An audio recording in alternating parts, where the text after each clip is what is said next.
A very distinguished panel and who are all leading very interesting initiatives in the venture building space. Without further ado, I'm going to ask them to start introducing themselves, and then we'll kick off the panel. So Margaret, do you want to start?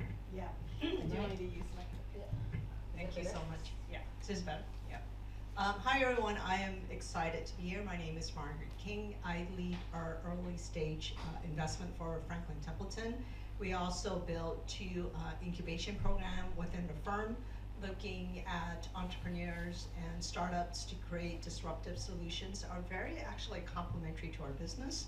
And our goal and mission is to integrate some of these new innovative solutions into our organization and help modernize the firm. So nice to meet everyone.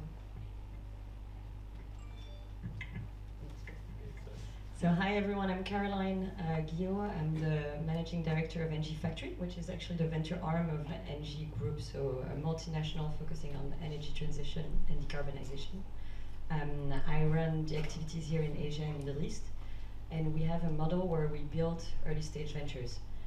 So really looking at what are the big bottlenecks in the market to accelerate energy transition, and then building new ventures from scratch with external entrepreneurs. I'm also here because we've done a co-build, co-investment together with Standard Chartered, actually bringing the financial institution skill sets together with the decarbonization companies. So we'll talk a little bit about that as well in the panel.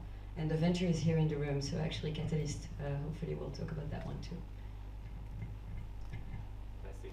So I'm John Chan. I lead the global innovation team for Bank Julius Baer. We're a Swiss private bank. My team's focus is really helping the bank look at what is coming in Horizon 2 and 3, exploring new capabilities, technologies. We built a full stack capability across both Singapore as well as our Zurich hub, and ultimately our goal essentially is looking at how do we drive innovation for the bank itself, preparing ourselves for the future of what wealth management could be. We partner a lot with the whole ecosystem. We drive a very large open innovation program, one of which we partner very closely with SC Ventures. I think we've been on this journey, I think now almost a year now on one of the ventures. I think Graham has been a fantastic journey in terms of how we marry the whole idea of the business side, collaborating with SC on seeing how we can build some of these new technology solutions. Because at the end of the day, our belief is really that we have to collaborate and we have to work together in terms of how we actually can build the future for the ecosystem itself.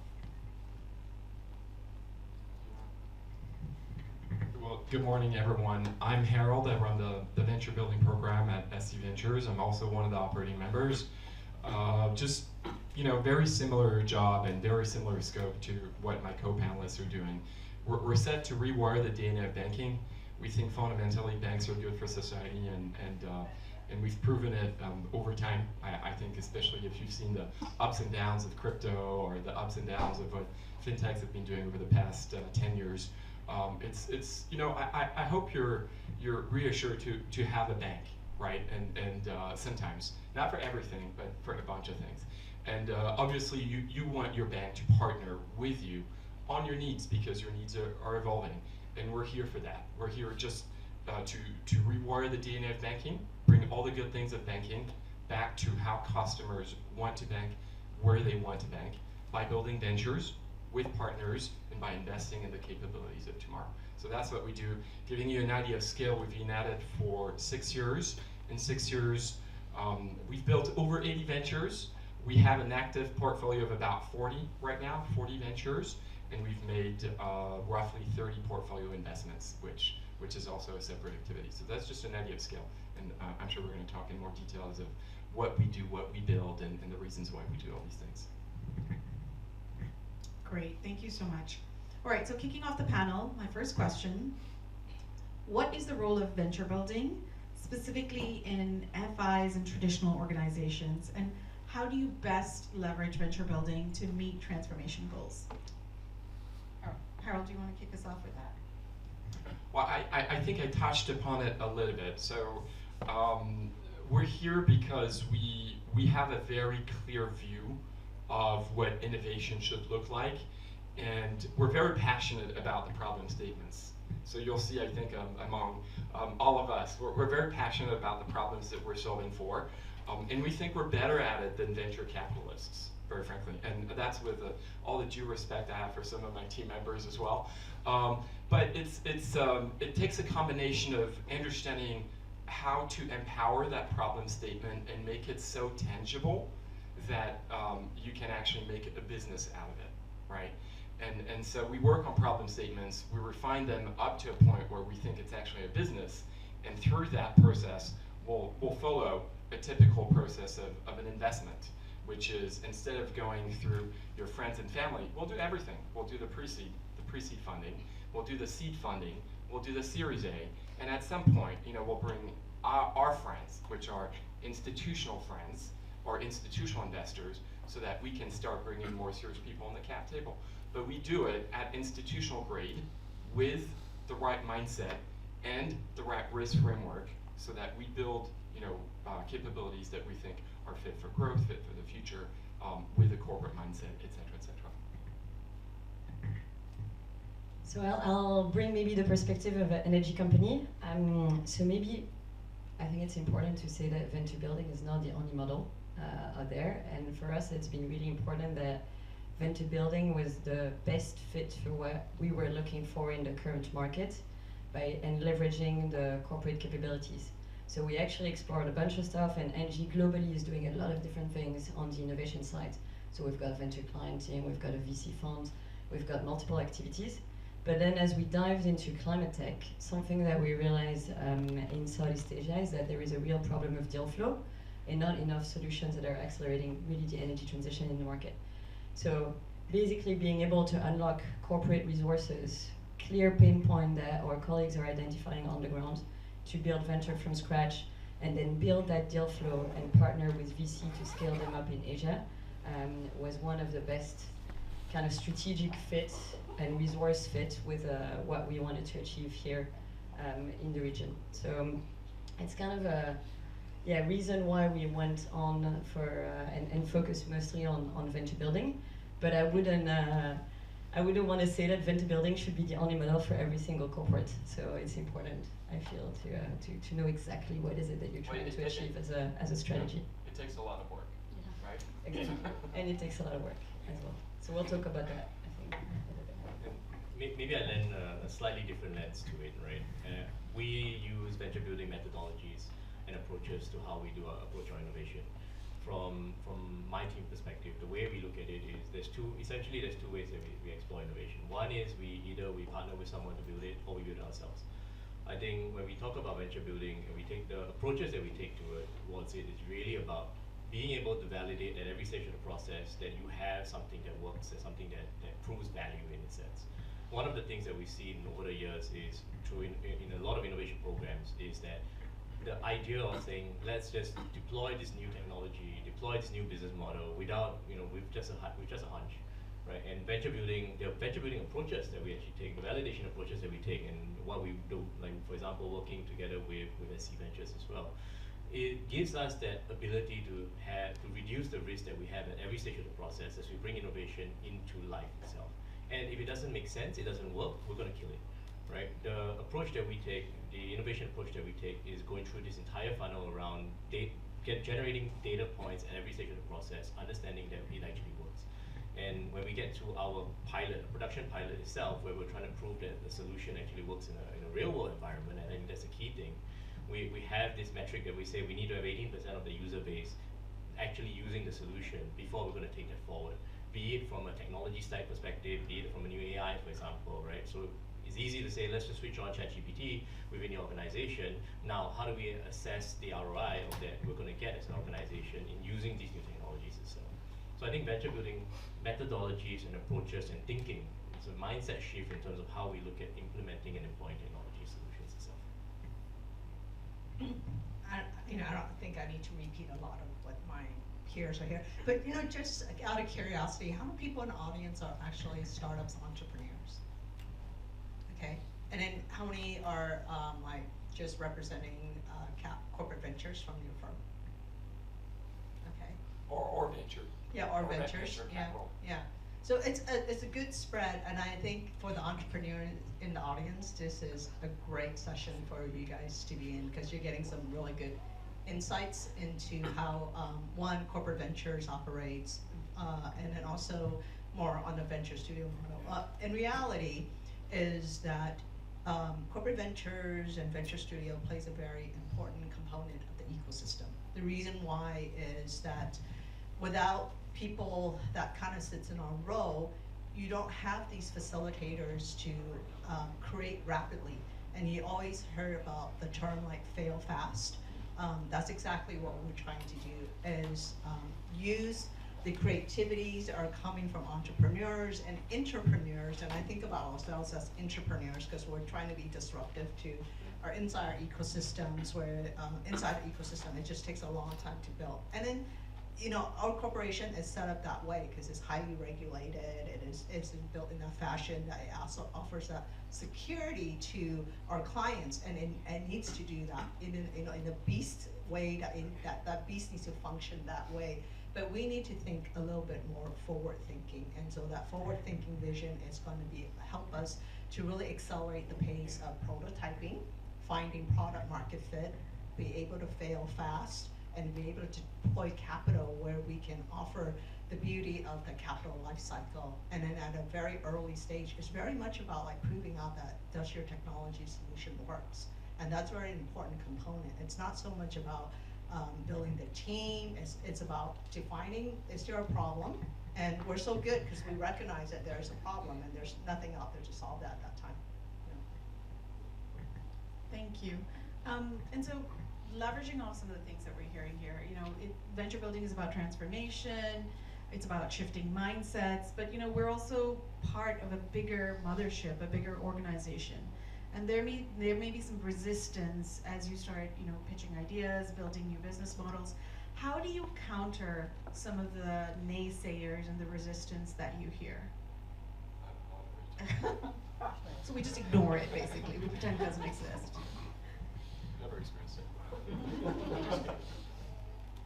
it. So I actually joined, I knocked on Angie's door about 6 years ago because I was an entrepreneur and I wanted to raise a lot of funds for a smart city program. And that's when Angie told me, actually, we have no clue what to do with startups. Why don't you come in-house and build it for us? And as an entrepreneur, I thought I would not survive 6 months. And now it's been 5 years and I'm still here, so it's worked out. So it was really important for me at the beginning that we would define a clear governance model and process structure so that we would be able to go faster than the corporate speed, but at the same time really working hands in hands with colleagues in order to leverage data, skill sets, expertise, basically, and really adding that value to entrepreneurs. It's been quite a journey, but really something that's been key is we've asked a very clear mandate with clear board structure, government structure, delegation of authority, a process that everyone understands with go, no-go gates, so that they know, okay, we're not going to spend like millions before we decide to pull out of something, but we've got very kind of a clear risk appetite. And that has been a very strong success factor to build the trust and confidence of the mothership. So we've been lucky that through the transformation, the new CEO, the change of even HQ from APAC to Paris, we're still there as a model and still growing because they've really seen the value of like an innovation model that is taking a very processed approach. Right, and so you'd say kind of setting up those governance and structure and strategy up front has been kind of core to it. So governance, really cleared board decisions with the right, board structure with the right stakeholders, really clear investment committee, again with the right stakeholders, and then we're asking the committee members to also be following the startup adventure and commit. Actually, we've got one ongoing right now where they know already they need to sign a commercial contract in a couple of months, otherwise we're not going to continue supporting them. So there is a strong kind of engagement from the business side. And then from a process side, there is a lot of bad reputation around our innovation teams. We don't really understand what they're doing. And here we've defined really, really clear process where they go through like go, no-go gates, they sit down on advisory boards with us. They know when investment committees are gonna come and it's gonna take maximum 5 months. So we're not gonna go on with something that is too long and that's gonna spend a lot of money of the corporate without any transparency. So the process, super key. And then the third one is a lot of stakeholder engagement. So actually, as the MD, I spend, I would say, 40 to 50% of my time meeting my NG colleagues across Middle East, Asia, really creating those alignments, constantly looking at the pain points that they face, how we can build ventures, bringing the venture closely to them, so they don't feel that we're boxed out of the corporate. And from an engineer energy company, it's been very important to do that. So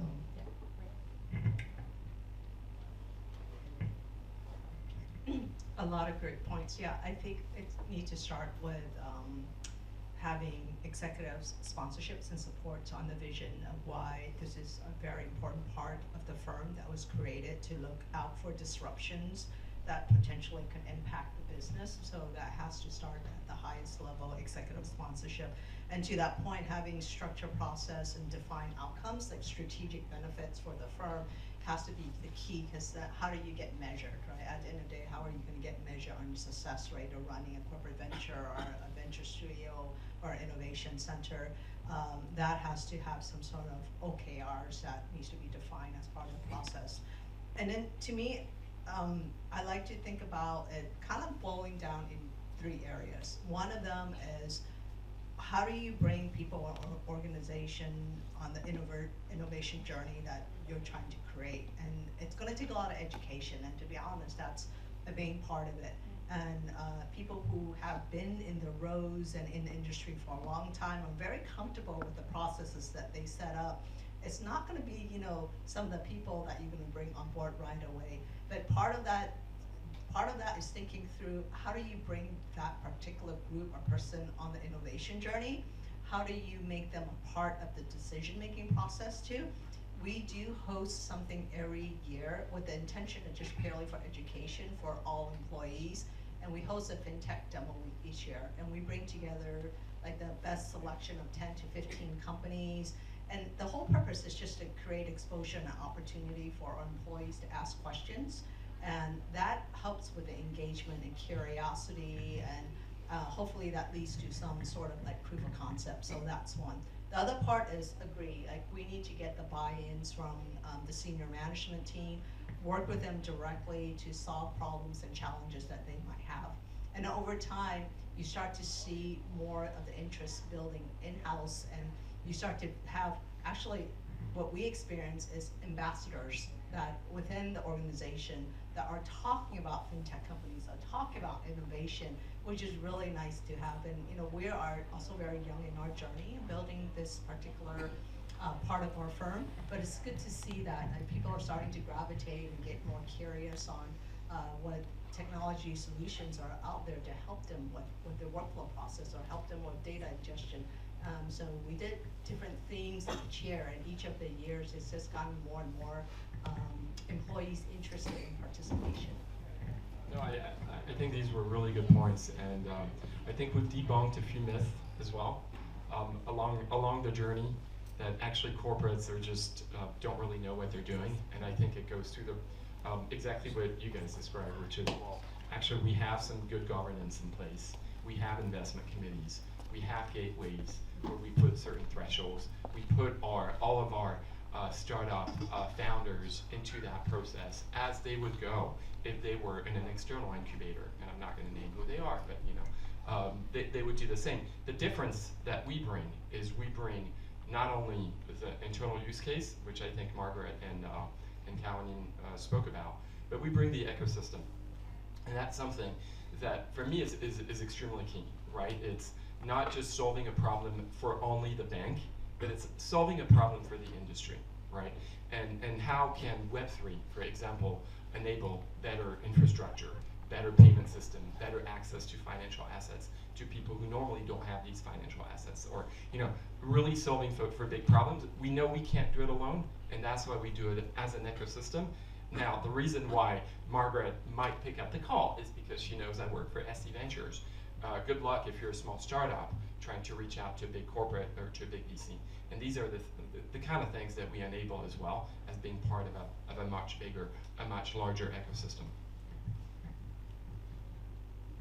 I think we talked a lot from a top-down perspective. Maybe let me, and I agree completely on that. Let's go from a bottom-up perspective from here, right? So in terms of when we talk about innovation, a lot of times there's a misconception around innovation teams that, oh, these guys go out and do whatever they want to do. Well, which is not wrong in a sense, right? My team, I have an 80-20 view. 20% of the time you can go and do and try new things, figure it out. You don't have to bring anybody along for it to right. 80% of the work that we do essentially is really around how do we bring the business along in terms of accountability and ownership. So every use case that we have, before we start, my team brings the capabilities, the knowledge, the know-how. What I expect from our business partners, essentially within the bank itself, if they have a problem, own that problem statement. They are responsible for sponsoring, they're responsible for understanding how do you actually bring the right stakeholders together as we do user interviews, for example, we do pilot testing. Our business sponsors or business partners, or we call them business POs in a sense, right? They own that product from a business standpoint. We own it from a technical standpoint or a capability standpoint, but they own it from a business side. They're responsible for bringing it through our governance gates, for example, right?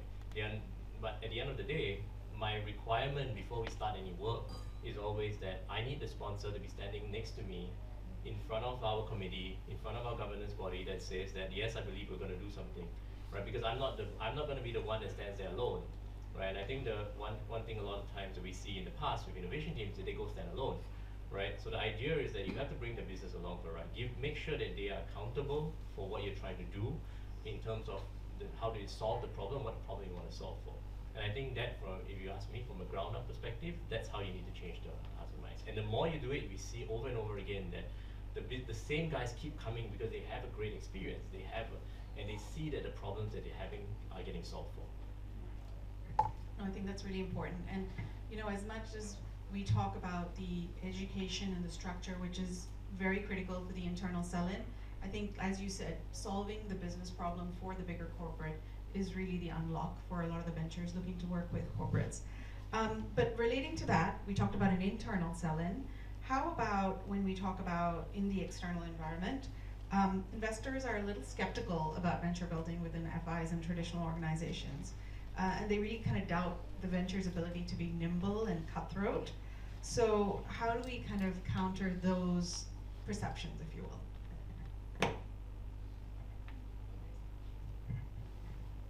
You're talking about investors and peer venture capitalists out in the marketplace. Yeah.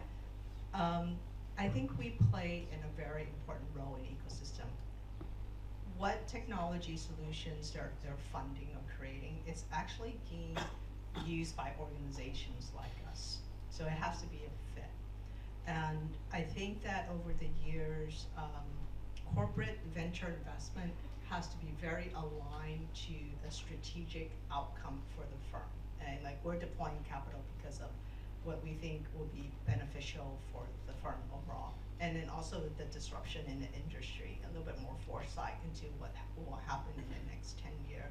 So there's no doubt the market has changed a lot, and everyone can go and read some industry report of how venture market has really shifted, valuation has come down, and the number of startups has also come down. The ability for the peer corporate, the venture capitalists to go and deploy money, and they were conservatively holding dry capital back.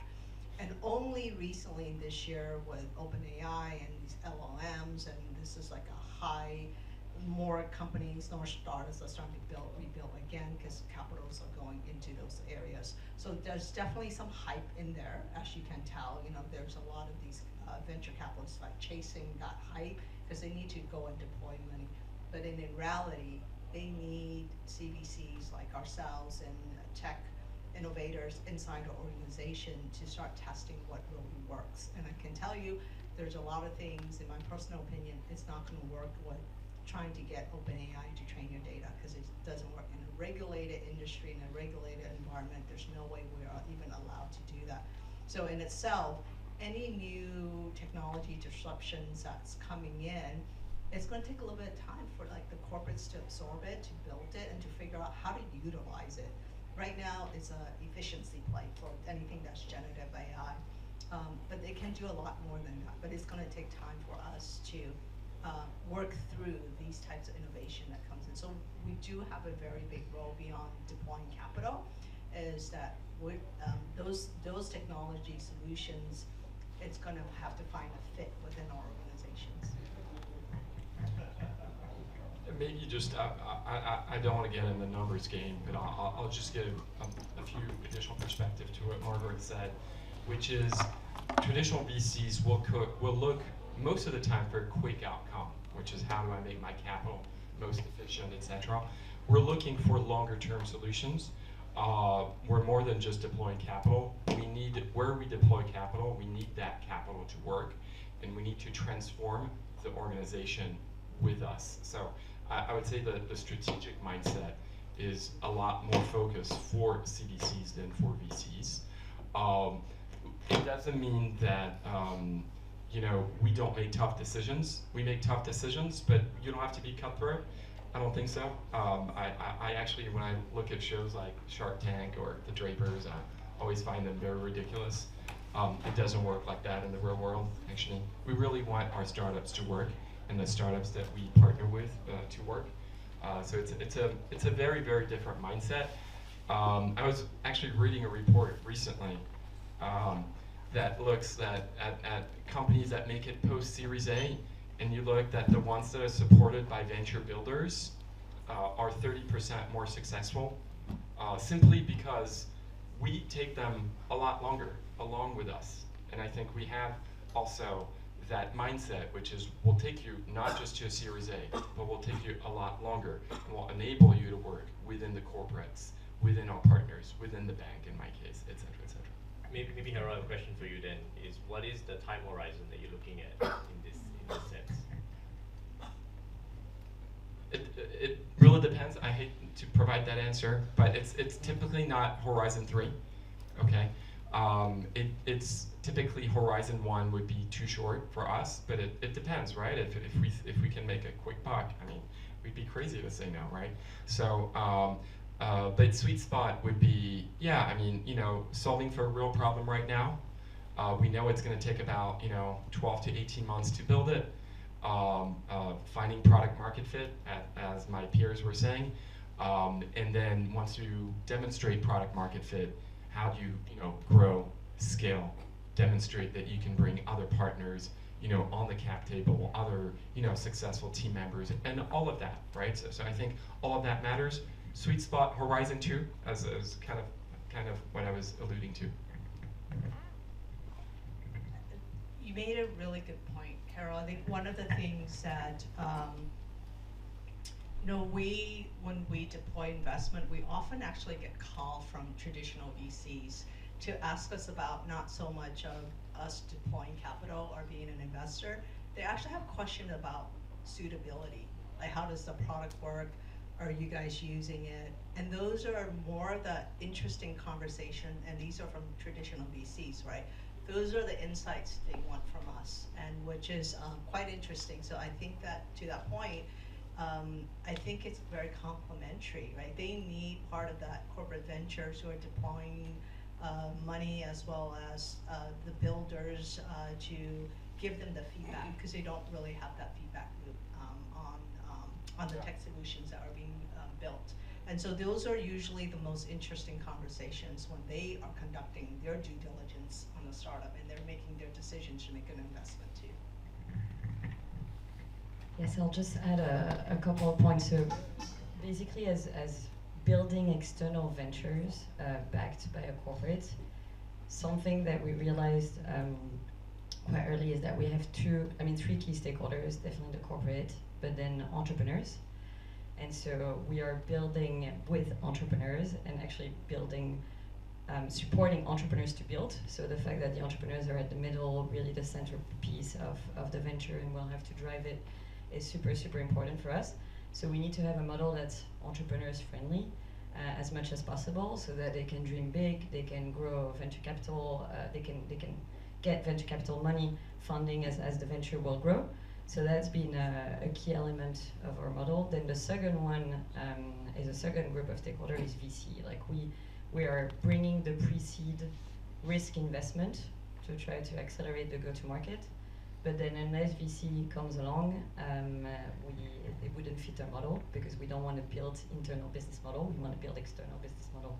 So with that, really early on, we had to convince the corporate and the board to kind of do things a bit differently. So taking a minority stakes, and actually we discuss our models quite a lot because we have different models with SE Ventures. But at NG Factory, we take minority stakes, about 20 to 30% in the venture, really so that the funders take a majority. And we also have completely changed our shareholder agreement to be as funder friendly as possible and matching. So now, as soon as ventures raise from VC, it's pretty much a copy and paste of our shareholder agreement, and the VC are completely aligned with all the terms and conditions. We've got safe notes, con notes, like basically, yeah, being able to be as friendly as possible so that the VC see us as an added value to de-risk go-to-market. Also, exactly to your point, Margaret, actually, they often call us saying, okay, if they sold to NG, do they see the right traction within a business like NG? If you, do you have any resource that they've been able to leverage? So that's the good side. The difficult questions are more about, is there going to be a strategic misfit at some point and the corporate will decide to pull out? So that's always a worry for VC, and yeah, so that's where we need to spend the most time explaining. But then the fact that we've got that model, I think, is de-risking quite a lot for them to feel like they can take over no matter what happens with the corporate.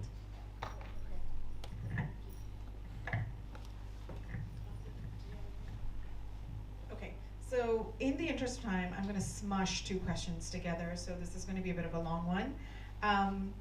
How do you evaluate? I know we have a little bit of a different process with respect to venture building, and it'd be great if you could touch on how venture building within a corporate kind of differs from just, venture building on the street, if you will. And how do you evaluate success across the life cycle, and how do you kind of look at KPIs and use them to kind of course correct? And then related to that is, how do you think about the venture team? Like, what makes for a successful venture team, and in terms of talent, resourcing, etc. Anyone wants to take a stab at that? Well, I can talk about the team. I think they have to be obsessed about the problem, fundamentally, right? And that obsession has to be looking at how do we solve this problem in the most, for lack of a better word, innovative approach, right? And finding how do you actually validate. I think that is the key thing itself, right? Not having the assumptions. The way that we like to do it from an innovation standpoint, we typically bring in people who have no background or no experience in private banking at all, right? And the idea is that we want to be able to bring new, fresh perspectives to the table itself. I would just add one thing to the obsession, which I think you're right. I typically say laser focused than obsessed, but obsessed is fine. And then I would just say typically, because we source, and you're going to talk about your model, but because we source our ideas mostly from either our corporate clients or from the bank, our super initial founder is what we call a subject matter expert. It's an SME, okay? Now, that subject matter expert could be a banker who's never been an entrepreneur. And we know that that's not going to work. So we need to complement that subject matter expert with the right team members. So technologists, plural technologists, maybe AI, data scientists, people as well, because Margaret touched on AI. I think AI is a big focus for everybody. And people who have entrepreneurs, and I would say it's the mix of the culture that make it work. I always say initially you'll have the banker who's going to come with a full suit, a tie, the first 2 weeks, and just talk with very condescending words and very complicated acronyms to the technologists, and the technologists will come with flip-flops and do the exact same thing for 2 weeks, and after 2 weeks it starts working, and they start working together, and that's when we have a venture, basically. And one more thing, obsessed, laser focused, diversity is important, diversity of background. And the other thing is resilience. As in any business, you've been an entrepreneur, I was an entrepreneur. Unless you're resilient, and unless you're willing to make concessions, then it's not for you. Yeah, I'll just add it really quickly. I know we're kind of on our time schedule. I think that one of the things that is really important as an entrepreneur is to know that you're going to have to go through a lot of iterations of what you're building, and that iteration will take an effect of getting really great feedback. I think in a venture studio model or incubation program or accelerator program that in-house, you have to have access to people that potentially will be your clients, and they're able to give you these iteration and feedback. And that's kind of how we structure our program. We didn't structure it in like a 3 or 6 months. We actually had a 2+ year program because we know that innovation takes time. Creating new products for a regulated environment also takes time, and you need that feedback. As much as your eagerness to bring your product to market, you're gonna need that feedback where maybe something, a feature, it's too black. In the case of artificial intelligence, which we do a lot of investment in AI, is that it's too black box. There's no way for a PM, a portfolio manager to understand, you know, the matrix that is created, or you know, the rule that you have set in your algorithm that generated some outcome. So it cannot be that way, because for anyone to use it and be 100% confident that they understand the value you're creating, it just takes time. So I think iteration is really important. You will go through many iteration, getting the feedback, refining your product. Also, you know, the ability for us, like, to keep internally, for us to actually, each of our, we run things called POCs, even beyond the seed stage company or more growth stage companies. We run proof of concepts, and that's a form of our feedback. So we'll define how we're running those proof of concepts, what are the outcomes we're expecting, did it achieve it? If it doesn't achieve it, we actually will provide the feedback to the startups and to the entrepreneurs. So that's like a very important component of tracking success and outcomes of these proof of concepts. So for us, we have ran close to like 80 proof of concepts internally versus an all stage. And with that, you know, not all of them are going to be successful, and we expect that not all of them are successful. But then internally, the folks, the business engagement who are engaged with running these proof of concepts, they also better understand what is reality of what tech can enable and what's really not reality at this time, especially when it comes to AI. So maybe I'll run through actually a concrete project so that you kind of have a view about the model. So we usually start with a how-to question. So for example, I'm going to take actually a project in the room where we were looking at how do we accelerate investment into the carbon credit market. So we start with the big question, then we find entrepreneurs who are really passionate about the topic, but with this very broad concept, want to come and solve the challenge. So they come in as entrepreneur in residence. That's where sometimes we have different models here. NG Factory, typically entrepreneurs come in for a 3 to 5 months kind of sprint where we staff up a team, and then we really explore, okay, how do we solve that big pain point and prove that there is a market that's ready for a new solution. Usually the business model and the solution will only kind of shape up after a couple of months when they start confirming the first pilot, the first customers are there. Then we invest, and then the startup journey begins. And usually during that phase, we also ask the lead entrepreneur to find the co-founding team. Every time in the past where we try to over-engineer things and match-make ourselves, it hasn't really worked. So we're like, okay, you're a very commercial-driven entrepreneur, what about you meet this technical person, it hasn't worked. Actually, in the case of Catalyst, something that I love is a venture builder who was working on the project for a couple of months. Copain here, who after a few months was like, actually, I want to jump on this journey. I get along really well with the founder, and I kind of want to shift to be more full-time into the venture. So the two got to know each other, they got to work together, they know they're going to be a good team, they're going to be resilient for the future. That's awesome, I really want to bet on that team.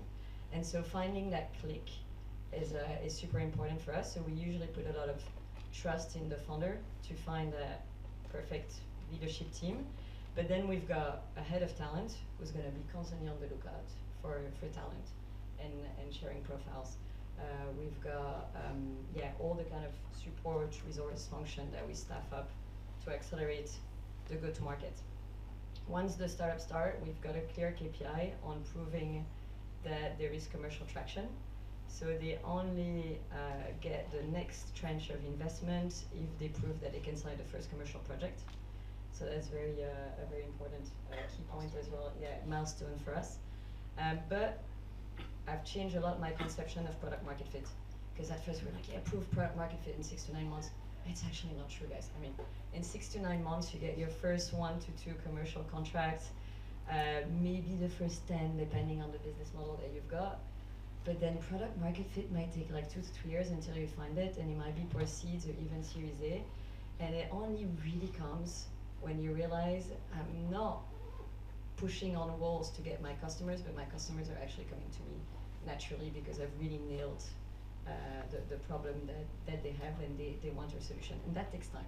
So we talk more about commercial traction than product market fit, but still try to really accelerate that and be there on the journey with all the pivots. So yeah, trying to combine your 2 questions into You did a great into job. one answer. Thank you so much. Okay. Did you want to open up? Yeah. I was just going to say, I had a couple of last questions, but Harold, you talked for too long, so we're going to have to. So we're going to open it up for questions. So anyone in the audience? Okay. Do you think you could? I can pass this to you, or?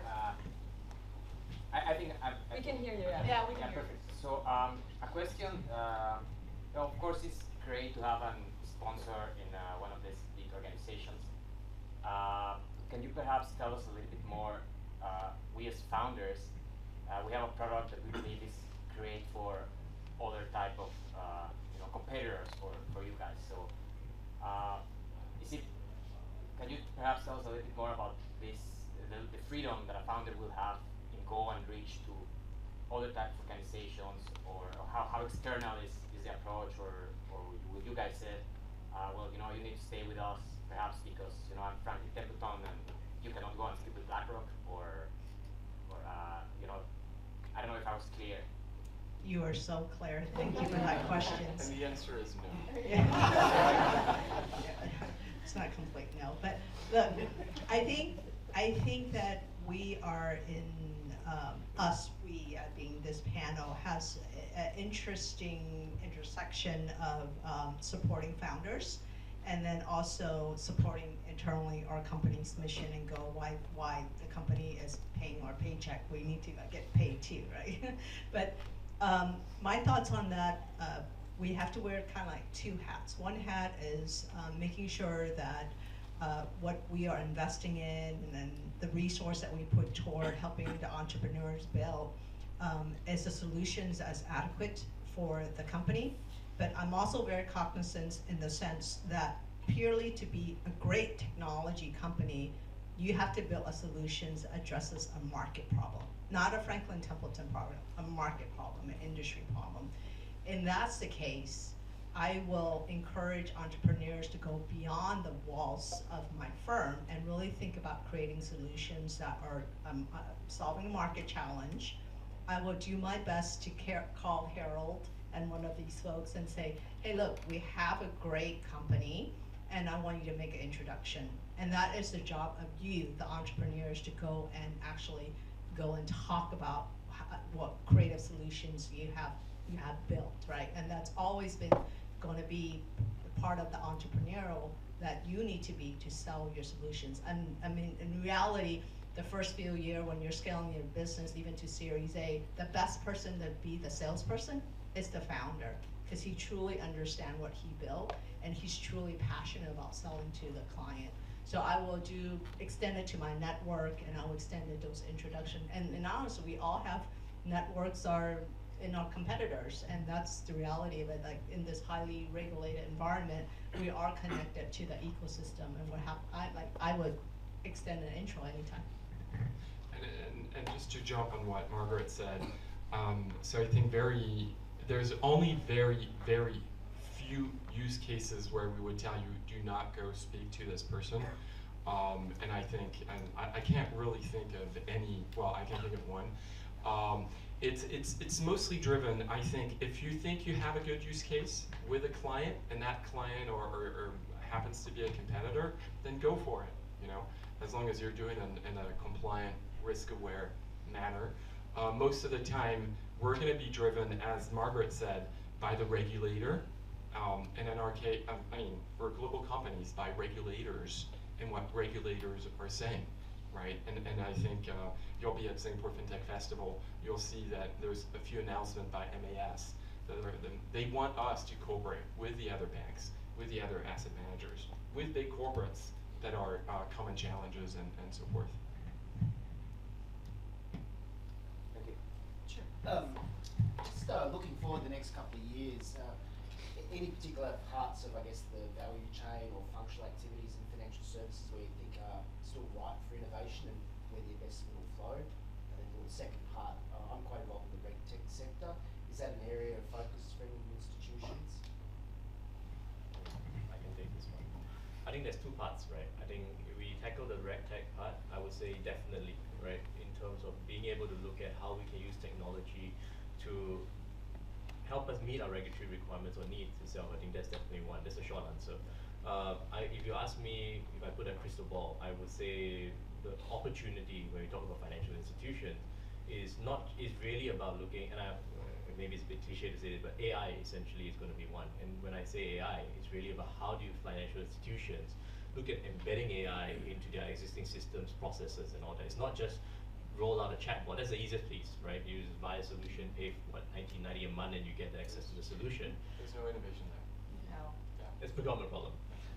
But the reality behind it is there is a huge gap today in terms of how financial institutions are going to be able to use AI in a means that's going to change the landscape for themselves. So how do we embed AI into our day-to-day processes? How do we embed AI into the approaches that we have in terms of our systems? So we have to make all our systems smart. And I think there is an opportunity there from an innovation standpoint that gap is something that still needs to be, that can be filled.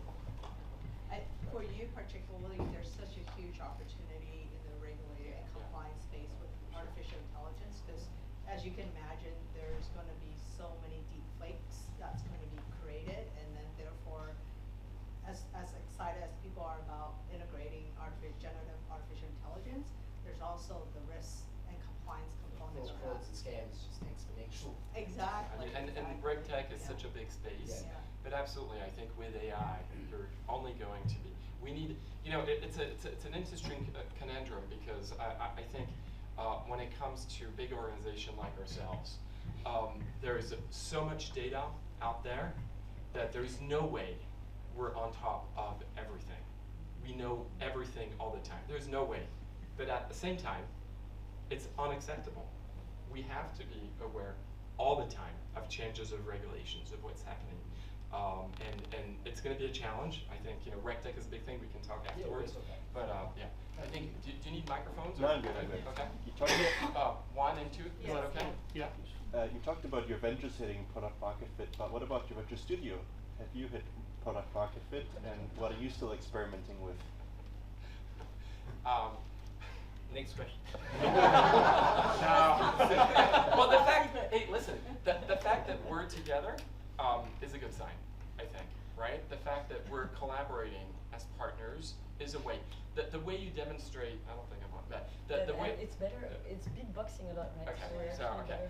So the way you demonstrate product market fit is by having others validate, you're doing something.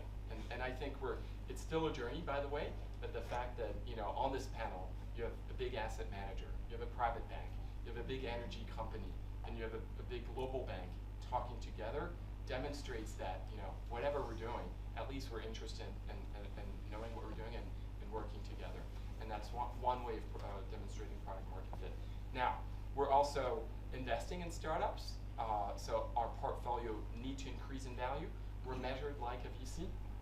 We look, so you can talk to some of our investment team members, but we're measured the same way. We look at MOIC, we look at IRR, we look at NAV. Are our NAVs growing over time, etc. And obviously this is something that we ultimately will be measured against.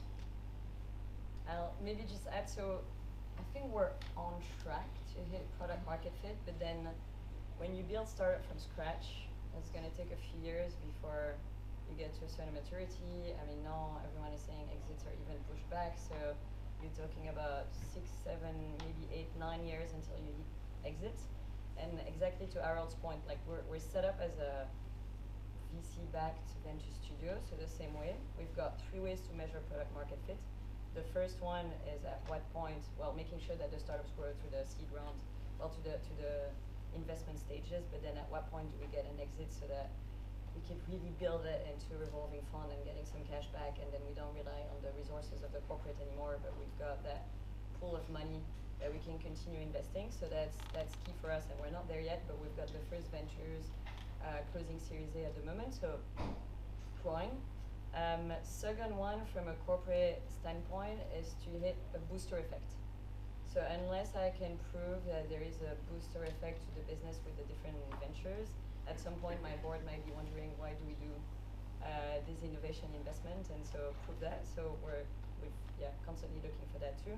And then the third element that would also, for me, be a sign of product market fit is making sure that we've got the climate impact we want to have, so we measure that growth, and we want to make sure that we build ventures that are achieving a certain climate target. Because if we're only scratching the surface, then why are we working so hard That's for something? So it's I'm super interested in that metric, by the way. Sorry, last question, unfortunately, and then we can reconvene outside. Yeah, appreciate that. So hi, I'm Jazz. We are a startup. So we bridge private institutions with renewables-backed digital assets, and to help address the massive private capital, deficit in the energy transition. So my question is, so we are, we have a very heavily regulated product. We are compliant, but do you, for example, if you have to partner with someone like yourselves, do you look for a lot of validation first, like, oh, okay, do you have the first few issuances by smaller asset managers, or do you like, okay, we're going to take that leap and we're going to try, given there's XYZ things which are compliant and everything, and we'll be happy to take the risk and give it a first shot, or do you look for a lot of proof? No, so I mean, there's a lot of questions in your question. So when we look at it, yes. Will we make sure that you're compliant? Absolutely. Will we do some KYC due diligence of you? Yeah. Of course. Now, it depends what you're looking for. Are you looking for a use case where we deploy your solution? Are you looking for an investment? These kind of things. But I think that's a separate conversation. But the short answer is we invest super early. We can invest as early as seed. We can invest a little bit later stage. But I think that's a separate conversation. Should we wrap it up? Yes, Yeah. thank you so much.